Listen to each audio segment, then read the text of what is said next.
5명 중에 한 4명은 비대칭이라고 보시면 돼요. 우리 신체라는 게 눈도 그렇고 2개 있는 거는 양쪽이 똑같으신 분이라는 게 오히려 더 드문 거예요. 하지만 누가 봐도 눈에 띄는 차이라고 하면 그거는 안 되겠지만 우리의 수술의 목표는 비대칭이 감소해야지. 가슴 성형 상담 오는 환자들 중에 비대칭으로 좀 고민해서 오시는 환자들이 많이 있나요? 일단은 재수술이 아닌 경우는 그렇게 많지는 않아요.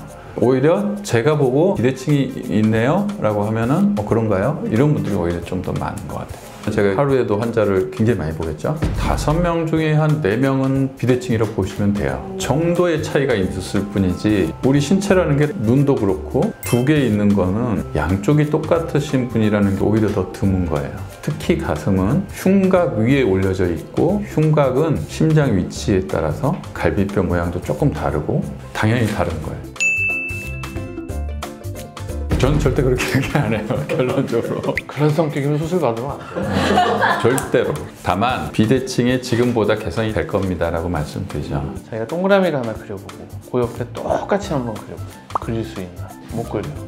왜 못 그려요? 그렇게 평생을 살면서 동그라미를 얼마나 우리가 많이 그리고 살았겠어요. 글씨 쓰면서. 하지만 누가 봐도 눈에 띄는 차이라고 하면 그거는 안 되겠지만 약간의 차이가 생기는 부분이 있을 수 있는 건데 그럼 미리 얘기를 잘 해야지, 환자랑.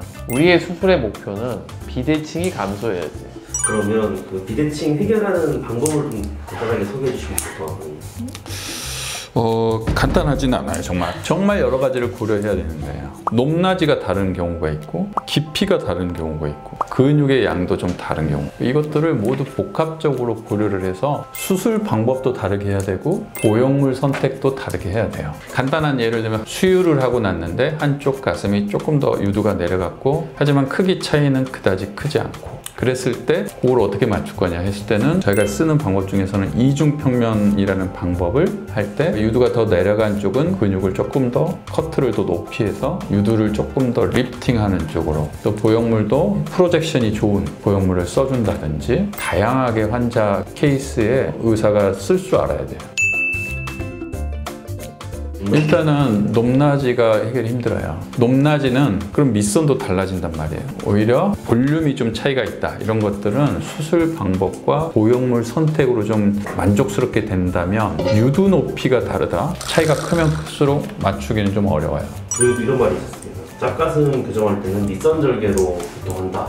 그것도 어느 정도는 일리가 있는 이야기죠. 아무래도 겨드랑이 절개로 하는 수술보다는 밑선 쪽에서 수술 선택의 폭이 넓어요. 그렇기 때문에 제가 환자분한테 어려운 가슴들은 밑선으로 권해드려요. 볼륨 차이 때문에 서로 다른 CC에 보형물을 넣었으면 무게 차이 때문에 밑으로 내려오는 또 비대칭이 생길 확률이 공부 많이 했는데 가능한 이야기죠. 이런 식으로는 보형물 수술해놓으면 피부가 늘어나거나 보형물이 위로 올라가지는 않아요. 조금씩 아래로 내려가려고 하기 때문에 우리가 수술할 때 아래쪽을 잘 고정하고 공간을 정확하게 확보하려고 하는 거예요. 그러면서 또 밑선 고정이 정확히 잘 안 되어 있다라면 약간 그런 차이는 생길 수도 있어요. 그런 것들이 재수술의 원인이 되는 거예요. 다음에 아마 재수술에서 비대칭 교정하는 원인별로 이런 거를 한번 이야기할 수 있는 기회가 있을 것 같아요.